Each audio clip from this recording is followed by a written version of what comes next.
Great. Okay, welcome everyone to the kickoff call for our preseason training. Um, I guess I can't really tell dates because I thought this was tomorrow when I wrote this, but excited for everyone to be here tonight. Just so I don't know if I said this in the organizational email or not, but tonight we're focusing on some teaching skills. This is really a teaching skills overview. I do have some information that's going to kind of skew towards some certification type of maybe a certification lens looking at it through, but it's really just good teaching in what we're talking about. Uh, so yeah, I'll start flipping through here. So I do have some slides that lined up. Make sure if you're participating, you can be on mute unless you're talking. I love seeing so many people on camera. That makes it so much more interactive. I will try to turn the presentation on and off when we're having some conversation about things, just to be a little bit more face to face as much as we can kind of fake that. And yeah, and please feel free to, if you have questions, you can speak up, interrupt me, raise your hand, whatever you feel like doing. And yeah, so we'll go through the learning connection model and what that is and how it applies to what we're talking about, to teaching skill fundamentals overview, teaching skills applied, how they're going to apply in some assessments. Then we'll wrap up and do questions. I hope to be done by 8. It's 7:07 already. We might go a little bit over, but I try to be respectful of folks' night. If it's getting towards the end and you want to sign off early, just you don't have to say anything. Just give us a wave goodbye. Yeah, we will we'll get rolling. All right, so use the hand raise emoji maybe if you have seen this before.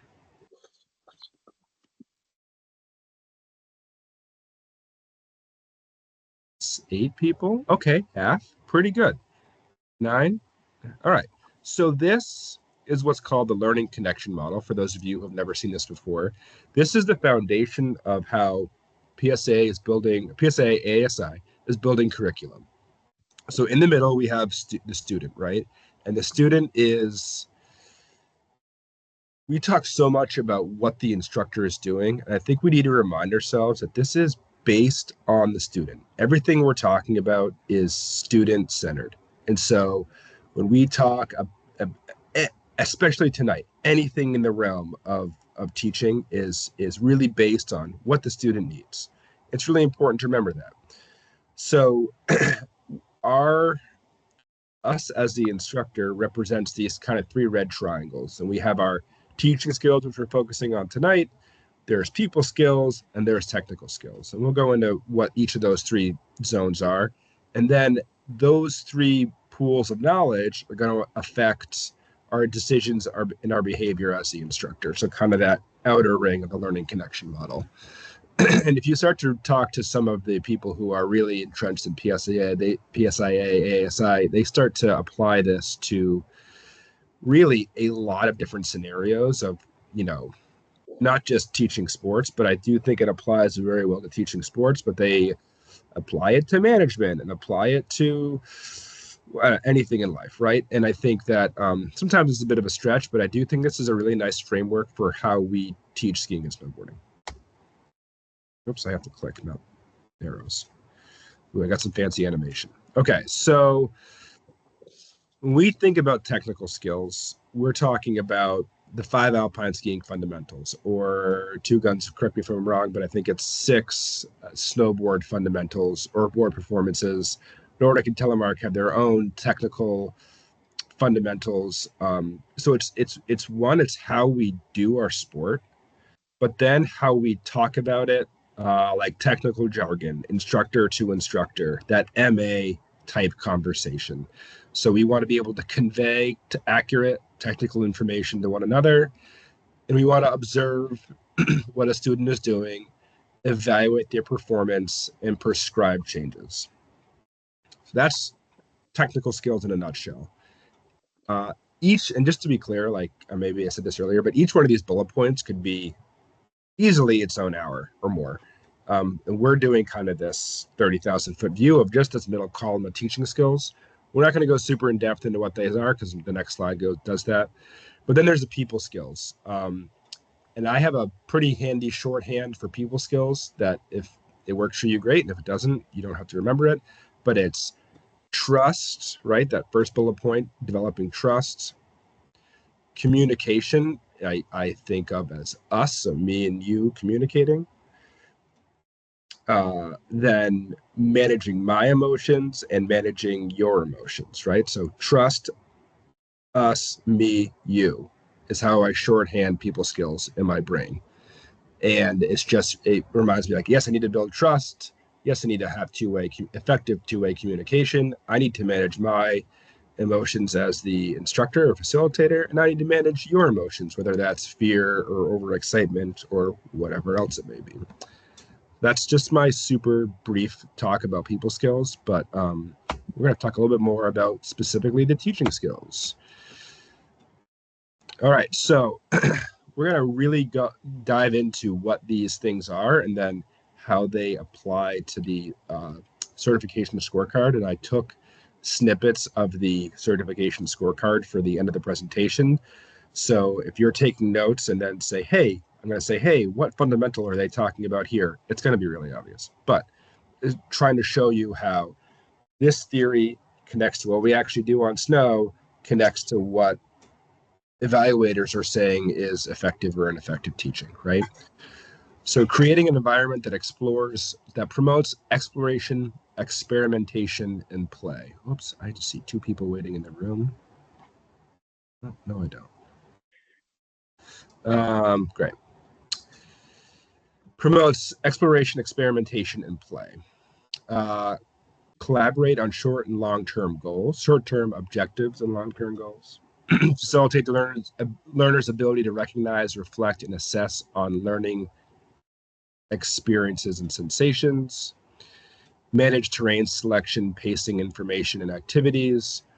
Reinforce effort and learning, adapt to the adapt the learning environment to the, sorry, my headphones are dying. I need to turn them off real quick.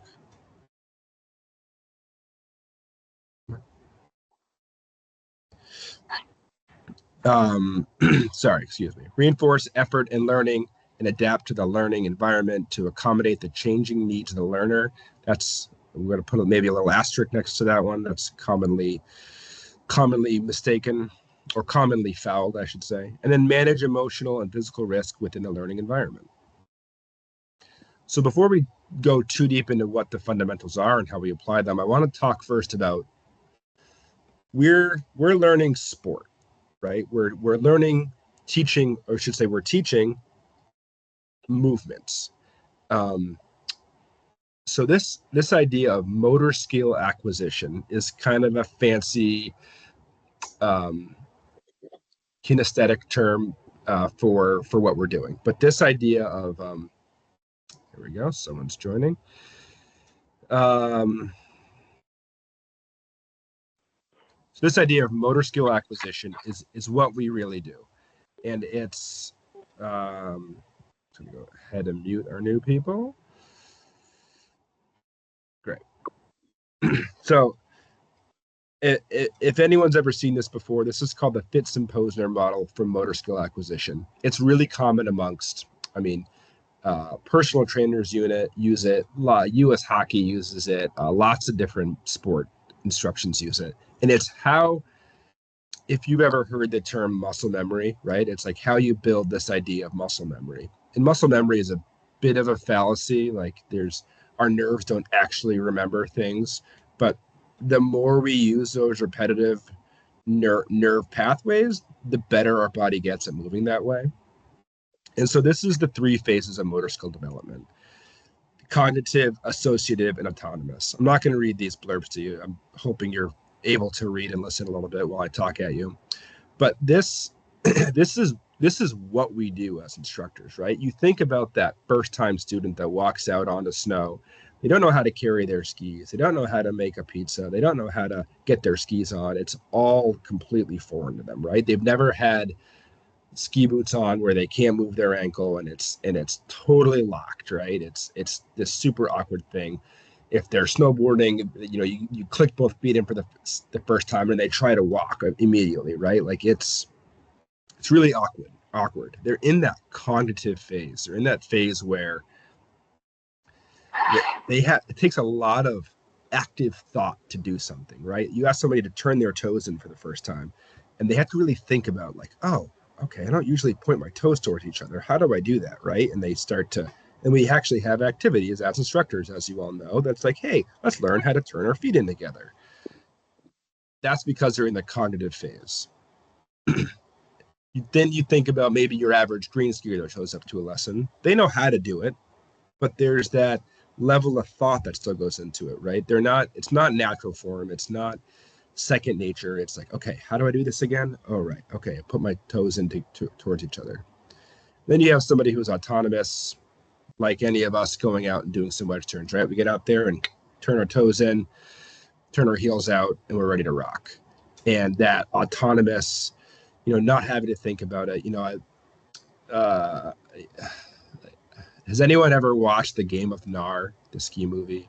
Or anyway, there's this bit about it where like it's a bunch of extra Nar points to call your mom while you're skiing a super difficult line, right? Like that's the highest level of autonomy. That's like, wow, you really know what you're doing. You're skiing this super tight, steep couloir on the phone saying hi to mom. That's like in my mind, the perfect example of what autonomous means. So this is what we're trying to take our students from this cognitive realm and move them through the cycle of associative and hopefully into autonomous.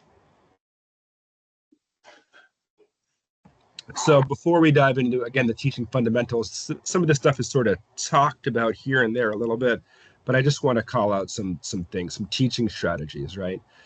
So how you handle the class is going to be evaluated, right? Like whether it's me or Aaron or Milo out there watching you teach your class, or it's the examiner in an assessment. We're watching whether, people are watching whether you're using a lineup or a semicircle or a huddle or letting people spread all the way across the trail in sort of a free form. And all are appropriate at different times and different ways for different applications. But it's something you should be mindful of as the instructor is how am I grouping my class, right? I'm always a big proponent. It's always, we're in the East, right? There's always snowmaking or heavy wind or rain or snow or something, it's a busy day and it's super loud texture snow, we'll call it. And so I'm always in the huddle. That's like my go-to. Like, all right, gang, like let's huddle in here. You think about our average Wednesday morning with Carey out there on snow, and it's a lot more like freeform. Like, hey, everyone's kind of spread across the trail. It's quiet. There's no public out there, and it's much more. Freeform is the perfect word. So just that should be in the back of your mind as you're moving people around. Feel free to say, hey, let's stand this way. And then we have our more straightforward teaching styles, right? We have task, command, reciprocal, guided discovery, problem solving. Is this the first time people have heard those 5 terms?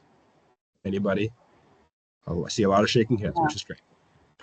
That should be like old hat. That's like day one of new instructor training typically is, you can tell someone exactly what you want them to do. You can give them a job. You can pair people up. We can lead people through a series of things to get to that like epiphany moment. And, we can have them try to figure out how to do something, right? We'll talk a little bit more about how we can use the teaching styles later, but I just want them to kind of be in the front of our mind, knocking the dust off, being just after Labor Day here. And it's important that we're linking new knowledge to old experiences. Again, this is something that, whether you call it teaching for transfer, lateral learning is sort of that. So lateral learning is something a little bit different. It's all this idea, though, of like taking something that we're familiar with and then using that familiarity to teach a new skill. The classic beginner is, a skateboarder for snowboarders and a hockey player for skiers, right? Like those 2 sports translate really well into what we do on snow. You know, a more advanced thing might be like, hey, you know, if you're learning, you want to learn how to ski and ride trees, let's get into moguls first, because, you know, trees are just moguls with giant obstacles, right? And so taking what we know already and then building on that. Really important concept that we're going to hit on a little bit later. Some other pieces to this teaching segment here. Stationary, simple, complex, whole. So starting with something, if we're teaching a movement, right? Starting by standing still and doing it, then doing it in a really simple way while moving, then doing it in a little bit more of a complex way while moving, and then building that into our regular everyday skiing and riding. That idea of it's a very this is the most linear progression we could possibly build, right? Stationary, simple, complex, whole. We'll talk a little bit more about what we do when we start to break that up, but as we move through level 1, 2, that is a really appropriate way to build a lesson. Lateral learning, we just talked about that ability to teach for transfer, and connecting feelings and sensations to understanding. I think this is the one of the key things, right? Like we can see how a student moves, but if they can't tell us what they did, there is no understanding. And so just making sure that we're all clear, we have to connect feelings and sensations to understandings. And I just want to be clear, I'm going to be really upfront and saying that does not mean me saying, hey, Mary, how did that feel? Because that is not, we're talking about open-ended questions later. That is not what we're talking about, connecting feelings to sensations. Mary, you're just my first square. That's why I picked on you. And then VAK, right? We can present information visually, auditorily, and kinesthetically. That is something that we should be hitting all three of all the time. It's not like we're going to present auditory information this go around, and then next time we'll try visual, right? Like we tell people what we want them to do, we tell them what it's going to feel like, and then we show them what we want them to do. Okay. This little cutout I stole right out of the Teaching Snow Sports manual. This is Kolb's theory on I remember the guy's name. I don't remember what it is on learning styles, right? Teaching styles. Aaron's learning styles. Thank you, Aaron. Uh, doer, thinker, feeler, watcher, right? So have an experience is really going to be something that the feeler learns from. Watching and reflecting is something that the watcher is going to learn from, et cetera, et cetera. I've done so many of like snow sport instruction trainings where it's like, oh, like let's do a test and see which are you a doer, feeler, thinker, watcher. And in reality, we are all four of these. We tend to lean towards one or the other. I tend to want to see somebody do it first and then go and do it myself. I don't, the explanation to me is like, yeah, okay, it's fine. But those are kind of my first two primary, and then the other two kind of fall in order. But again, this is something that we want to be doing our best to be hitting all four all the time, right?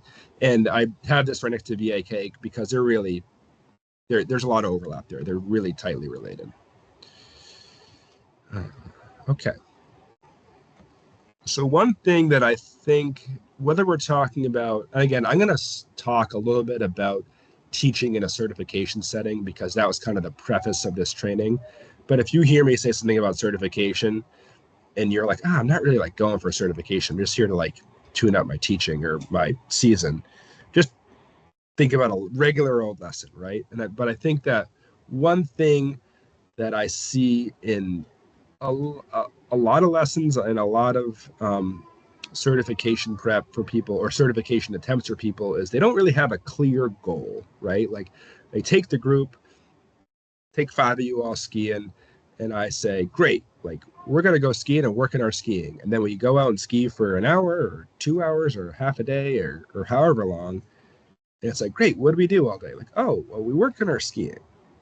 And because there wasn't a clearly stated goal from the start, it's a little bit convoluted, right?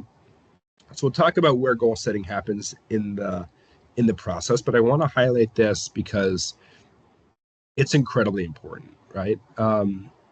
Somebody wanna like how is a goal gonna change between a half hour, an hour lesson versus a full day lesson? Someone come off mute and blurt out an answer. Michelle, you're the first to raise your hand. Woohoo! Well, a half hour, if I'm teaching a half hour lesson, it's really sound bites that the person can take it away to learn from, which is different than if I'm in a half hour exam. If I'm teaching for the exam purposes, it's different than if I have a real live student that I'm off to go teach. In a 1 hour lesson, I spend a little more time watching the person, then again giving them a few ideas to work on outside of being with me for that hour. If I have a full day, it's a much more gradual learning, feeling, touching, watching kind of experience for the day, with in the beginning getting to know the student better, figuring out what I want my goals to be for that day, and then working through those goals, and probably the last half hour of the day circling back from where we started to do a summary and to rehash where we came from and where we are. Yeah, yeah, that's great. And I think that in my I'm a oversimplifier sometimes. In my super simple explanation, that 30-minute time frame are going to be more of like, okay, what small change can I make here? That's an easy goal. Versus a full day, it's like, okay, maybe I have 5 goals, right? Like in a beginner, it's like, yeah, first I want you to be able to stop. Then I want you to be able to turn one direction and then both directions. And then we ride the magic carpet. And then maybe we ride the village, right? And it's like, not every goal has to be met. Not every goal has to, it's like we have a series of goals, right? Or we can adapt that as we go. But yeah, I think that's great. Somebody else, are goals given by the instructor or the student? Mary, go ahead. Student. The goal is given by the student. Can you hear me? Yeah, I can hear you. Can I ask you a follow-up question? Yep. Have you ever had the green level skier at lineup come to you and say, Mary, I'm here to ski ripcord? Yeah. No, I have not. But in that respect, I would say, well, let's go take a run over here. I mean, if they're already riding Gatehouse or whatever, find out what they've done. Let's go take a run there and see when we think we're gonna go to ripcord. So yeah, there are times for sure. What I'm digging at too is it's that collaboration, right? Like, yeah, it's a collaboration. You are absolutely right. Student driven. A first timer, I'm not going to say, what are your goals today? Well, they're there to learn how to skiing, and they don't even know. But basically, I think a lot of us spend a lot of time deciding, oh, I'm going to do this with people because, this is a great thing to do. And that might not be, that's going to be my goal this year, is to spend a lot more time finding out what they want. Love that. I think you're totally right. Like, it is student driven, but it's a collaboration between the instructor and the student to land on like, hey, here's what we're going to do today. Awesome. So this is the teaching cycle, and I stole this out of the Teaching Snow Sports Manual, so I apologize for the blurry copy here. But this is this is how we want to structure a lesson, right? And I was thinking about like how much content we're like breezing through stuff right now. I know that one of my friends just gave an hour-long webinar on just this, actually on just like the first 2 boxes. And so there's a lot of density here. There's a lot of things that we can expand on, but talking about that welcome introduction, assessing students, determining goals and planning exercises, right? Mary, like that's exactly what you're talking about, that blue phase there.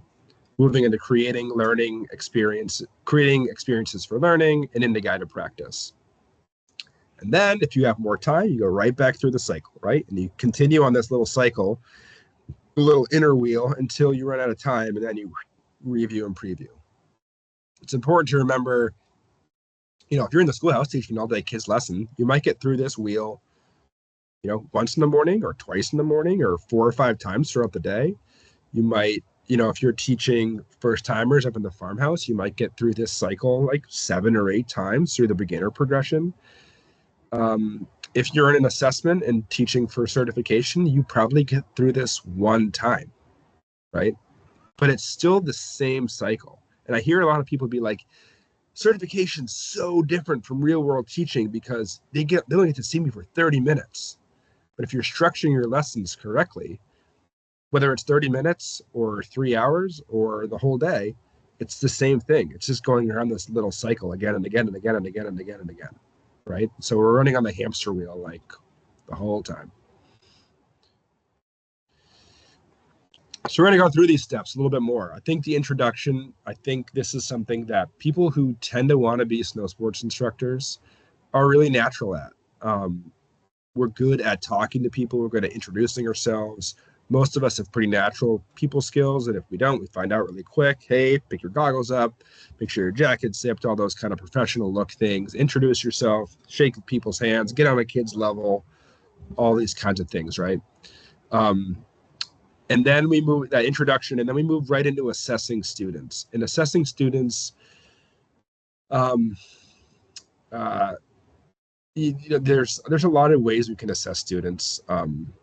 There's like the SCARF model out there. We're looking at like, who are they? How are they dressed? How are they, we can judge how are they walking up to the lesson? How are they carrying their equipment? What's their mood? All these things we can infer just from watching them show up, right? And I think that all of that information we can gather non-verbally is as important as any conversation we're going to have throughout the rest of the lesson, right? And so it's really important to take that time and observe people. And if you're this guy in the middle and this is like you're showing up for an intermediate ski lesson and you're the guy in the green jacket in the picture standing like that, and everyone else is standing on their 2 feet ready to go skiing, it's like, hey buddy, maybe you want to come talk to this other instructor over here right off the gate, right? And we can, before we even see them move on skis. Learning why people are there, right? Whether they're intrinsically motivated or extrinsically motivated, right? Like, how many times have we heard like, oh, my parents are making me take a lesson, or oh, my boyfriend/girlfriend is making me here to take a lesson, right? Like, I'm not learning for me, I'm learning for somebody else, right? Like, it seems crazy to think about like somebody doesn't want to be skiing or snowboarding. Like, that seems like insane behavior to me, but it happens plenty of times, right? And so understanding that where people are coming from is important. Understanding what kind of fun people like. And this was one, I was rereading the manual for this little training session, and I was reminded of like the different types of fun, right? Like, some people are super socially driven and that's why they're doing the sport. Some people want it to be easy and that's why they're here. Some people like things that are hard and that's why they're here. And some people want to be serious, right? Like, they're like, I want to go through levels 1 through 9, and then I want to become certified, and then I want to go through levels 1 through 3, and then and it's like, okay, yes, got it, right? And I think we can all picture people who fall into each one of those 4 buckets from our own ski and ride school pretty easily, right? Then understanding some of these student goals, right? Like, we have our outcome goals, right? Like, the person who shows up and wants to ski ripcord, hey, I want to ski double black diamonds. Great, that's an outcome, cool. Or, hey, I want to get better grip on ice. Cool, that's the performance, right? Like, I want my skis or snowboard to grip the surface better. Awesome, that's something we can work on.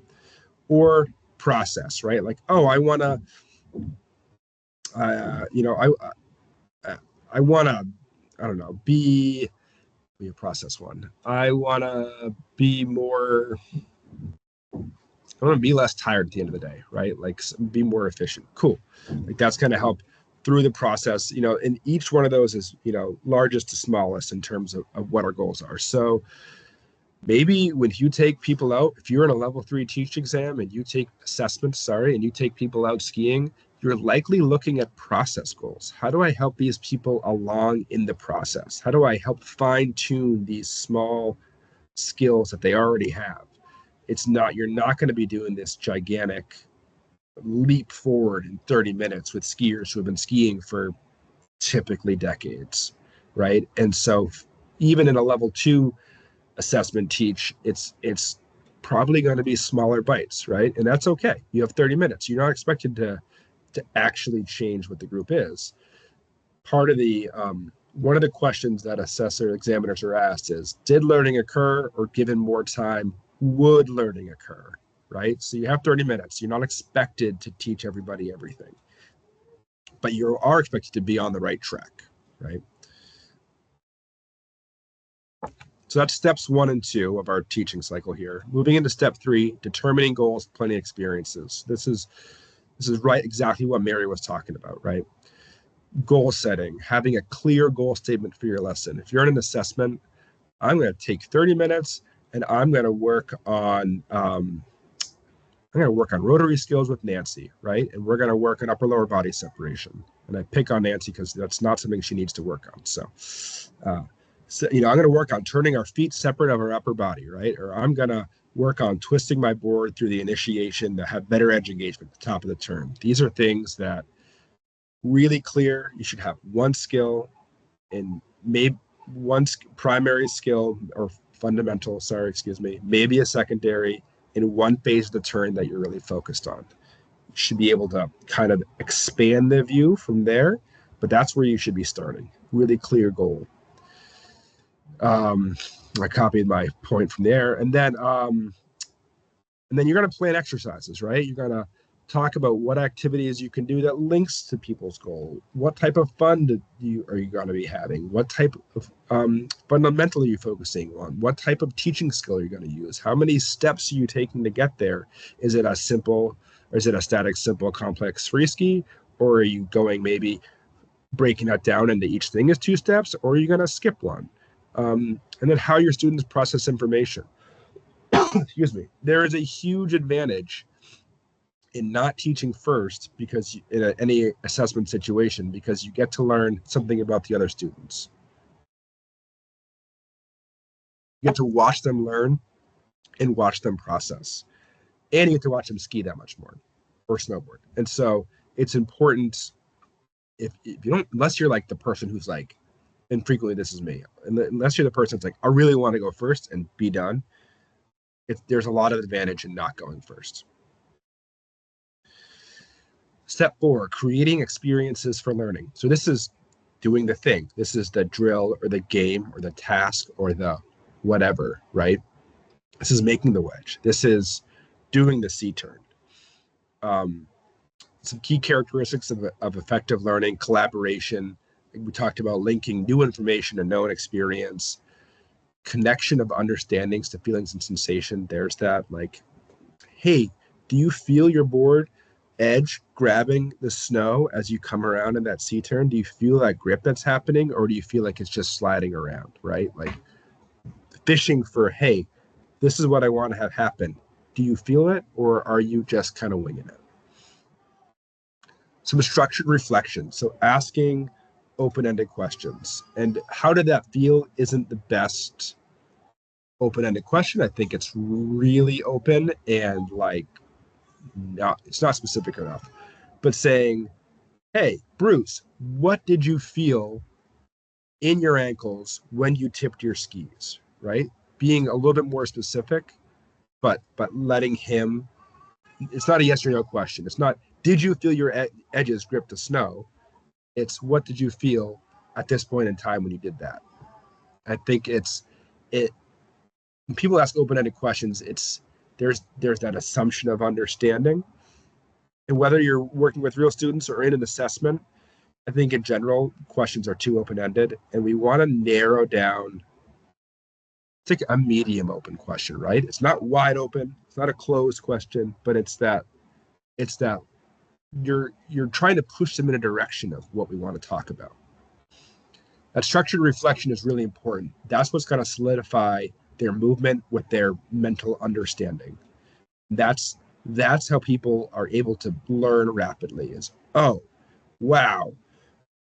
When I flatten my inside ski and tip my outside ski, it really moves me in an arc. Those are the people that are skiing gatehouse in a day, right? When they are able to make that connection.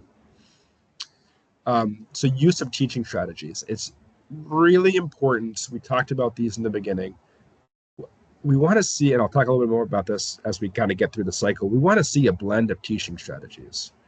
It's not all task, task, task, task, task, task, task, right? Guided discovery.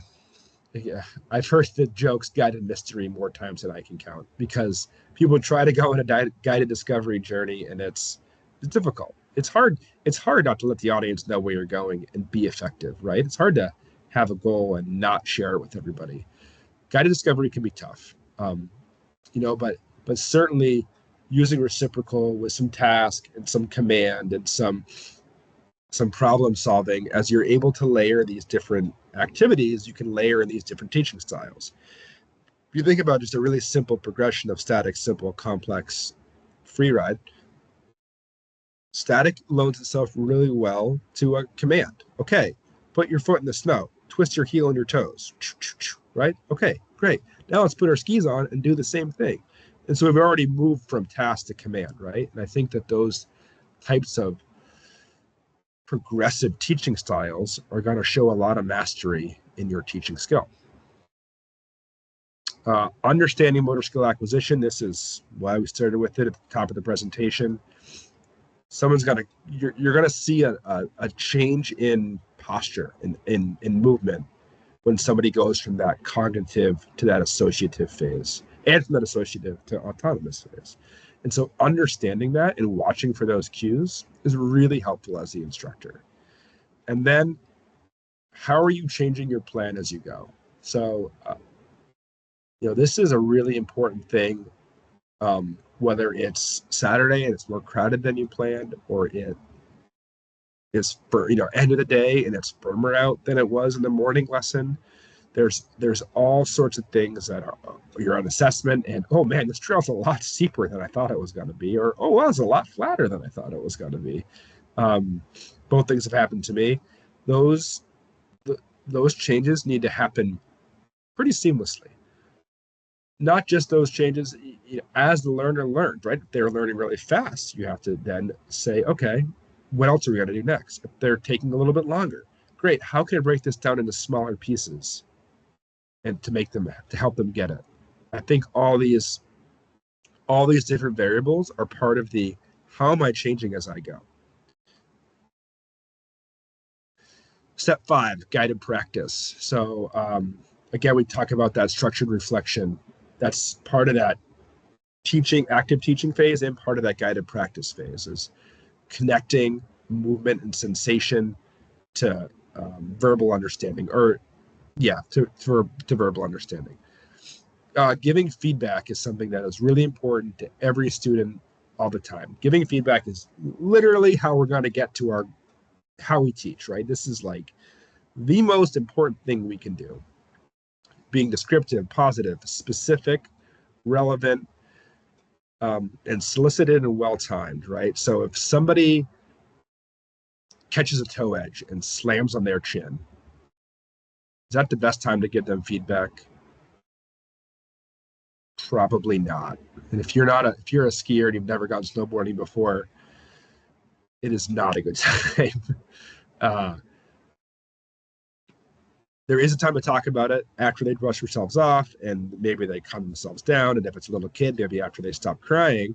But it's not the best time to be like, oh, wow, so what you did is you dropped your toes there and you went really hard, nose right into the snow. Like they probably know that they went really hard nose into the snow. And that's not well timed. The other thing I think about is solicited. And typically in a lesson, generally feedback is solicited. This is one of the odd things between assessment and lesson, right? Like in an assessment, you're skiing and snowboarding with your peers. And so feedback might not always be solicited. So if it's your turn to teach and it's your turn to talk and you got the mic and you're going through your program, by all means, give unsolicited feedback, whether it's good, constructive, or indifferent. Like, that's your time to give feedback. Outside of that, I would hold off.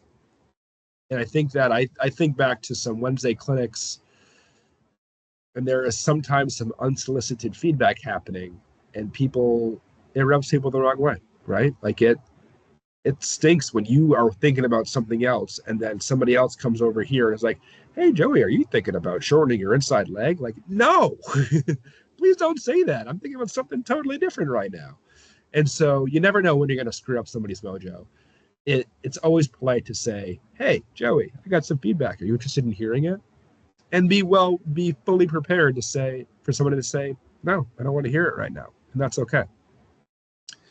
The SBI model of feedback. So if you're working in that higher level of certification towards a gold pin or even further, the situation, behavior, and intent. So this, as education staff, is how we are challenged to give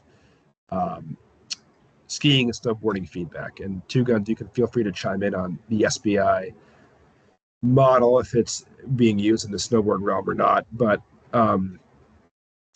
it is situation, behavior, intent, right? So what is the situation? Oh, we were doing lane changes on spring fling. Great. What behavior did you see? Like, oh, when they're going into their medium turn, they're getting on their inside ski and they're really tipping in.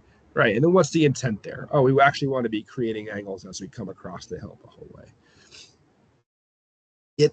It is much more effective than on some of your turns you're banking, right? Like, oh, well, but what turns and what was I doing and what should I have been doing, right? And so yes, it's descriptive, it's positive, it's specific, it's relevant, but it brings it to this whole other level of welcome, John. Whole other level of specificity to the feedback. And I think that it just, if you're trying to improve your MA skills, using this SBI model is going to make it just elevate your own analysis, your own feedback giving skills that much more. Okay. So in guided practice, how successful are students? This is the time to look around the group and think, okay, am I connecting with everybody? Am I missing people? How is everybody doing? And then do I need to modify the activity for more success or for less difficulty, right? This is the kind of time that adapting to the changing needs of the learner score really happens or doesn't happen. And then wrap up, right? Thanks for visiting. Thanks for coming. Reviewing the goals of your lesson. This is a great time to say, hey, we were here to learn how to ski and you learned how to ski. Or, hey, we were here to get better edge engagement at the top of our short turns. And we did that by, tipping our skis and then twisting our skis or whatever we were doing, right? Having students reflect on what they learned is a really effective way to draw this out of the audience, especially if you are skiing with kids that day. Really effective way to show the parents that, hey, this is the kids understanding. This isn't me, the instructor, just talking at you. It's a great time in an assessment, especially talk about what you modified during your program. Hey, we were working on short turns and we started on snowball and you were really crushing it. So we went over to spring fling, a little bit more pitch, and wow, you did so good on the steeper section, right? How did you manage pacing? How did you manage, or where would you take the lesson next? And this is one thing that, like, yeah, we did great on spring fling. Next, I would take this, up to ripcord or over to downspout, and something with a little bit more pitch, a little bit more challenge, right? Showing that, like, here's our next steps beyond what we're going to do. And maybe it's not necessarily terrain always. Maybe it's like, yep, you really got your edging dialed in. Now let's talk about, like, how much rotary you're using in your short turn. It's not always necessarily terrain based. It can definitely be a skill progression as well. Man, I only got 10 minutes, so I got to move a little bit faster. So that was all 6 steps, right? That was the introduction, the whole pinwheel, and then our exit into the wrap up. So encouraging a fun, open learning environment is super important. And we talked about fun in the beginning. It's really important for all of us to remember people are here to have fun. Yes, some people like serious fun, but it's important that important people are leaving happy, right? Having a big picture overview of your lesson while you're teaching it is important. It's really effective to take a step back while you're teaching, just mentally take a step back and say, okay, am I still going in the right direction? Am I still meeting all the needs? Am I still doing all this stuff? We talked about being attentive to class handling skills, using a blend of teaching styles. Knowing your terrain is so important. We all know Sugarbush so well, but as an assessment, you might not know the hill as well. And so getting to know the hill before you go, or if you've never been there before and you're on a teaching assessment, please don't go first because you will get surprised. One other thing this is something from my own little bag of tricks, the skill hill drill, right? What skill are you working on? What hill or trail are you doing it on? And what drill are you using to enhance that skill, right? And those are 3 different variables you can adjust in that learning activity block to help fine tune exactly, hey, here's how I'm teaching edge grip on an icy day. It's funny, in the teaching snow sports manual, this is written both ways. Use activities and tasks to manage terrain, and use terrain to manage activities and tasks. Which is why I wrote out the skill hill drill piece, because I think that's a little bit more of a simplified, excuse me, simplified methodology of thinking about it. Hello, Lars. Welcome. Hi. All right, so this was, again, a little snippet I stole out of the Teaching Snow Sports Manual, empathy. There's border lines on the people skills side of teaching, but, excuse me, I'll let you all read through that, but I think that this is something that, again, we talked a little bit about, tends to be instructors' natural skill set, talking to people, working with people, but it's good to call out in terms of what we're trying to do.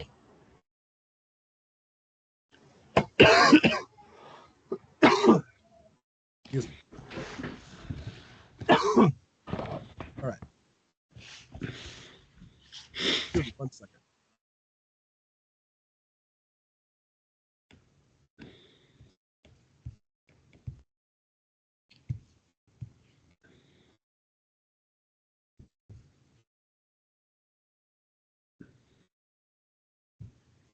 All right. So bring it back to the teaching cycle. And yet this is the snippet I took out of the book. And I tried to rewrite this based on time, right? So if we are doing a 30-minute lesson, we're spending between 1 minute to 3 minutes on an introduction. 3 minutes is a long time.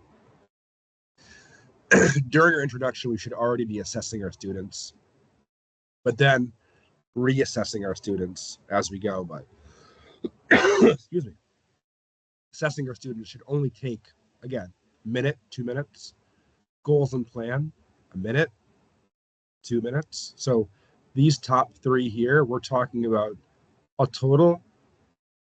It should be under 5 minutes. It should be under 3 minutes if you're effective. Create learning experiences. So this is the you guys can see my cursor, right? Yeah, so these 3 here, this is the talking part. This is the first time we're moving.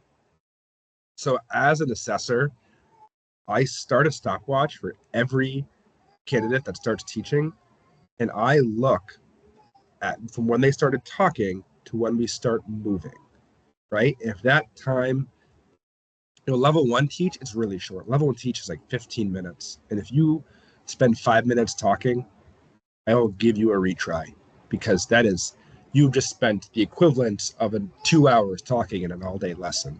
And I know it's a bit contrived in that sense, but we have to work with the time we're given, right? You have 30 minutes, 5 minutes is a long time to talk. So moving into this creating learning experiences should be pretty quick. As you can see, like this is pretty big, creating learning experiences. Guided practice is really big, and that's intentional. Maybe my proportion's off a little bit, but it's meant to be really, we have to do the thing, right? We have to do it more than once. We're going to go do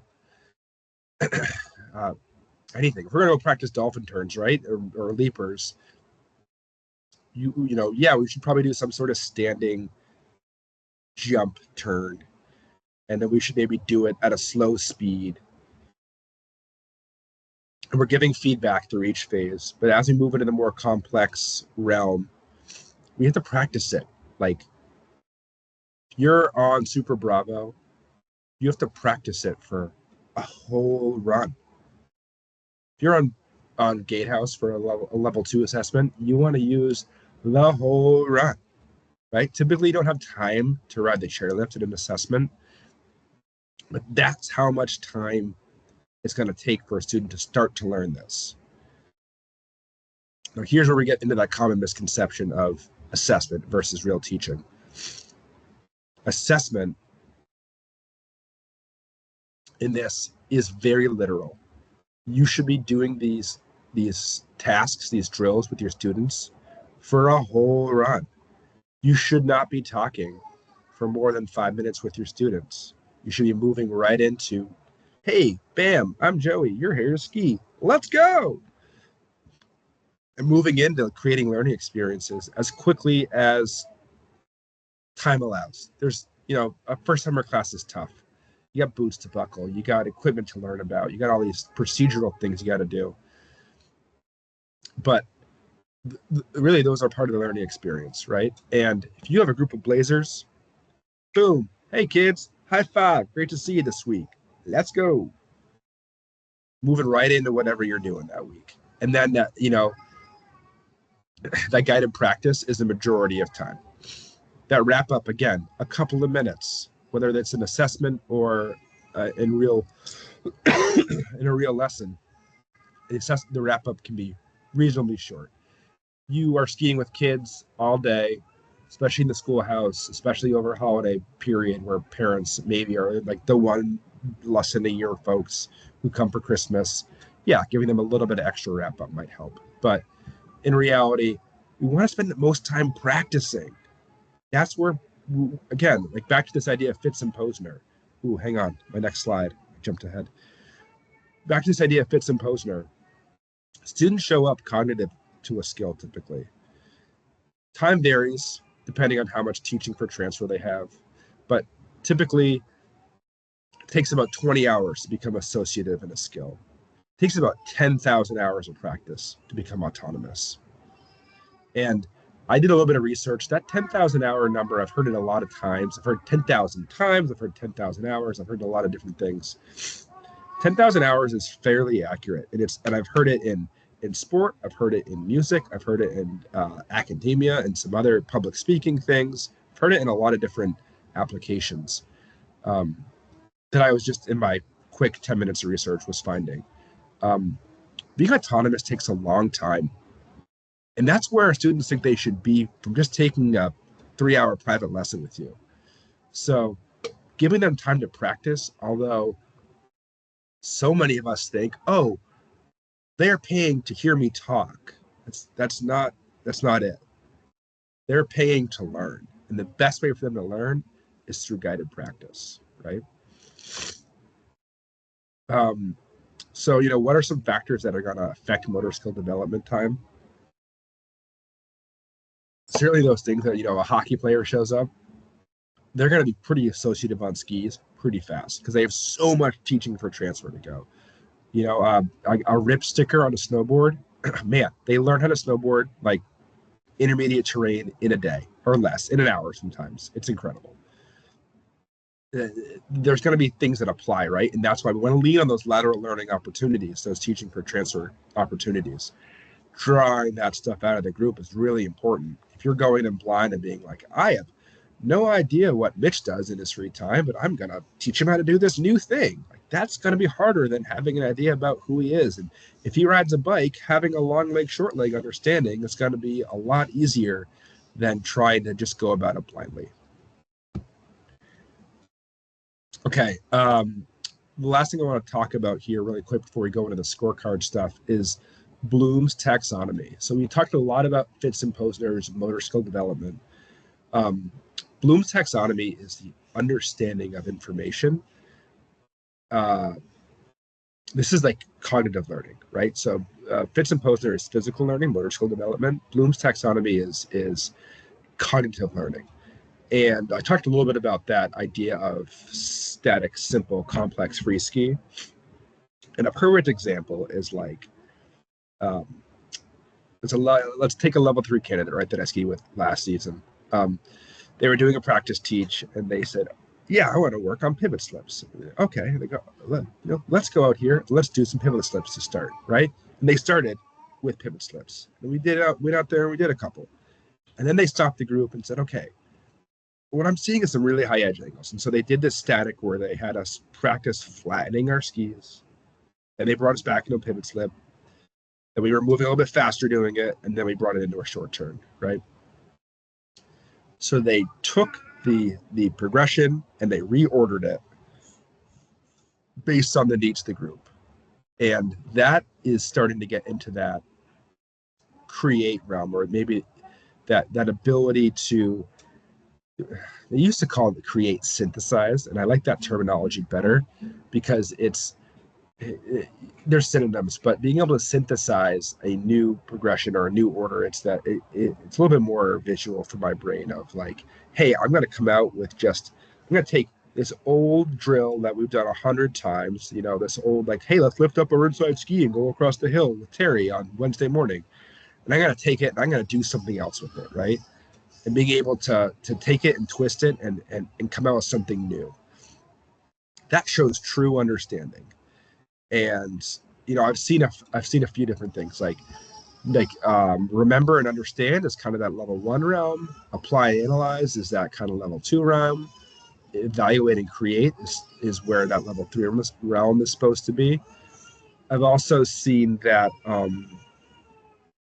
back up one second. So in motor skill development, typically you see PSIA uses a 1 through 6 scoring system. So for skiing scores, 1 and 2 is cognitive, 3 and 4 is associative, 5 and 6 is autonomous.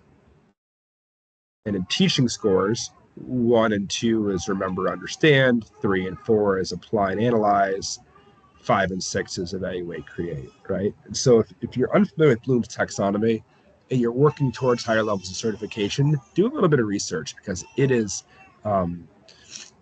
again, this is one of those slides where we could easily spend, there's entire college curriculums for a semester-long class based on Bloom's, but it's a very deep subject and we're breezing through it. But this is how we're gonna apply this information, right? I hear a lot of people be like, oh, I'm still a pretty cognitive instructor. I'm still kind of trying to make up my progressions. Like, that is the wrong use of Fitz and Posner. Fitz and Posner is motor skill development. If you're talking about your mental understanding, this is Bloom's taxonomy. And I'm being really direct with this. There is a huge portion of the education staff in the Eastern region that does not understand the difference between the two. Maybe they understand the difference between the two. They use Fitz and Posner in the incorrect method. It's motor skill development. Bloom's is cognitive development or cognitive understanding. Moving into the scorecards, because we are already over time. So this is the first 2 sections: safety, behavior, people skills. These are available online. You can look at these. I am going to post these slides, so we're going to move through that one pretty quick. We're going to move right into the teaching skills scores, right? So there's 3 blocks that we're going to go through. So assess, collaborate, and plan a lesson, right? Like, how did you assess the students? How did you work with your group members? And did you plan a playful, exploratory lesson with productive use of movement, practice, time, and terrain? So 1, did you use guided practice?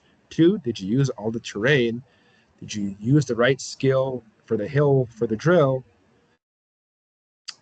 Was it well paced? Was it fun or exploratory or informative? These are all pieces of those teaching fundamentals, right? Like these are literally some of the teaching fundamentals. Adapt. This is what I see a lot of mistakes on. People set a program. Hey, I'm going to do short turns in the bumps. I'm going to do short turns in the steep groomer. Then we're going to take a right into Spillsville, and we're going to go to the bumps. And then turns out maybe someone in their group isn't ready to go ski Spillsville, and they go in there anyway. And it's like, that's what you wanted to do, but that's not what we should have done, right? You have to adapt to the changing needs of the learner.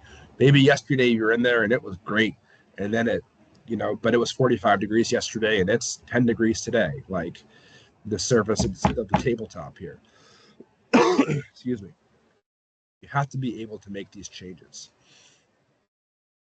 Giving accurate descriptions, accurate demonstrations, and accurate feedback is super important. I've seen people who say, "Hey, let's go do a short turn," and they go out, ski away from the group. They're doing a medium turn, right? They got nervous, they forgot what they were doing, and they do something else. It's okay. It's something you can recover from if you do it once. It's something you have to be consistently accurate with. Managing risk. This is funny because it's not funny, but funny, haha. But this is like it lives in people skills. It lives in decision making, and it lives in teaching skills, because managing risk is so important. It's especially as we move into the higher levels, it's what we need to do for our students, right? So managing risk, both physical and emotional. Somebody's at risk, they're not going to be learning. They're, just taking it back. We haven't even talked about Maslow's tonight, but taking it back to Maslow's, right? If their lower levels aren't met, their safety is compromised, whether it's emotional or physical, they're not going to learn anything, right? They can't learn because the whole foundation is going to crumble. And then, did you promote exploration, experimentation, play? Did you describe the change? And did you help relate the change, right? Did you use reflective questions? Did you help actively reflect on what you all learned about, right? Like this is directly from those 5 teaching fundamentals. And I get not a lot of questions, but I hear some feedback from people saying, I'm going to turn off my presenting here. I hear feedback from people who have tough exam experiences saying, I don't get what they were looking for, or I don't get what I was supposed to do, or I don't get. It's the teaching fundamentals applied in a 30-minute segment, right? And so, like we talked about, it's that short teaching cycle wheel around and around and around again. And people say, oh, I've heard some feedback of like, I don't teach 30-minute lessons. I don't know how to do this. And really, we all teach 30-minute lessons all the time. It's just how do we break up our longer lessons into these more manageable chunks for people? All right, so that's all the information I have prepared. We're a little bit over time, so if anyone needs to scoot, by all means, but I can hang out for the next few minutes and answer questions or hear reflective points, or people maybe had an epiphany or a question, or I don't agree with you, Joey, you're wrong. I'm open to any and all comments. So, Tom, do you have anything you want to add? I kind of called you out and then never actually let you talk. Joey, I just had one question. The SBI, situation, behavior, what's the I stand for? Impact. Impact. What kind of change are you hoping they make from your feedback? Okay. Thank you. Michelle, go ahead. I have a very exam specific question, so I'm sorry if it's a little antiquated. And Tom, I'd love your feedback on it as well, because I know you're at that level too. is that when I went through my level 3, the examiners very much made a point of saying, this is the terrain we're working on, and this is where you're going to teach. And it's was 100% not the terrain I teach on, even at upper level students. Because for me, I believe that you should be at the lower level terrain to get the movements right, to then apply it to the upper level.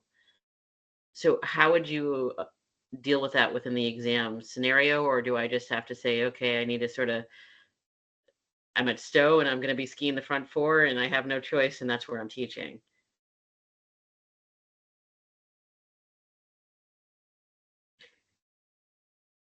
Two Guns, you go first. I go first. Nuts.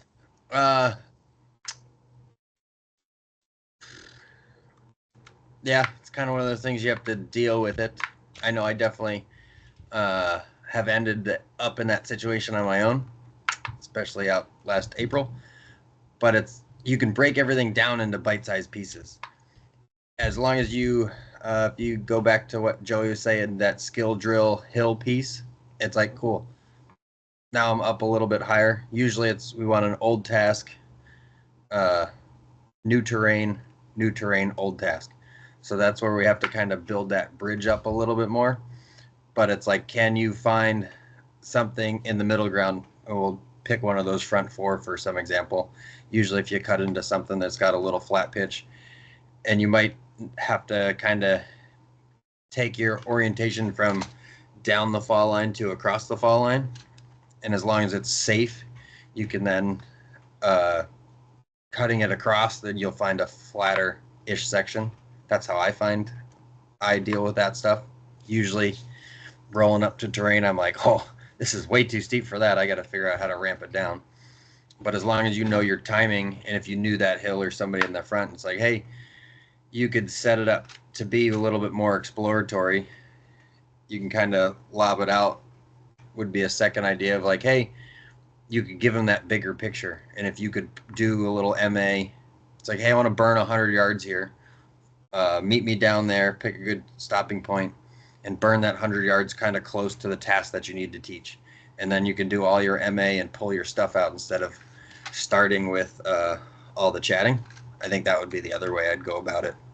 If you still weren't set on your idea or your goal, I'd burn 100 yards and figure out, because that'll give you time to watch the group, that'll give you time to set it up, but that'll also give them time to figure out how they want to structure, how are they in the same shoes as you, not comfortable on that terrain.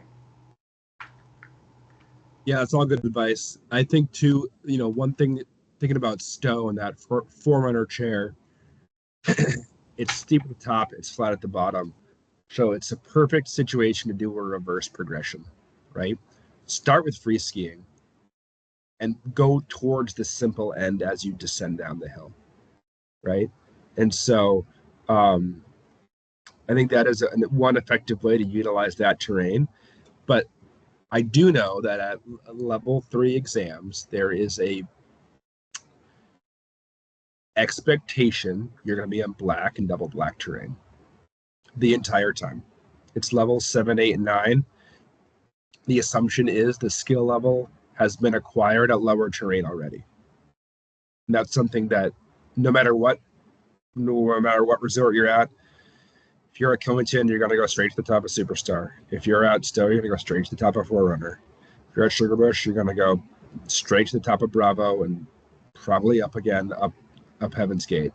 And is that true when you're trying to get, and I guess maybe this is part of what I'm trying to get to at the level 3 level, is that philosophically, I'd rather get the movements, the feeling, and the skills before I put them into a position, no matter what level. I mean, I teach upper level women all season long, and I'd start at lower, I'd start on gatehouse with a skill and then eventually get them up to ripcord. But it was starting them at gatehouse to get comfortable with what I'm asking them to do before I push them to a level at gate on ripcord. Yeah, I think with that level 3 assessment, you have to remember they had you for 30 minutes. They're assessing levels 7, 8, 9. They don't want to see the whole progression. They want to see the snapshot of teaching at that level 8, 9. Yeah. And so I think I agree with you. When you're working with students, it's great to warm up. It's important to warm up. When you're in an assessment situation, you don't have that luxury. Okay. And the group of women I know better than the people that are sitting in my assessment. Sure, That's exactly. a little bit different, Yeah. which helps. Thank you. Yep. Any other questions out there?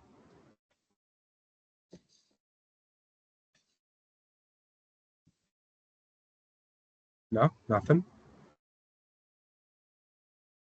I like this. It gets you thinking, Joey. I'm glad, Mike. That's the idea. We're knocking the rust off the old, getting the tires spinning again, right? A lot of rust, over the summer. It's amazing what not thinking about it for 4 or 5 months does to all of us. So, really stoked everyone came. I'll be sending out some, I'll send out PDF of the slides to everyone who's on the email list. I'll send out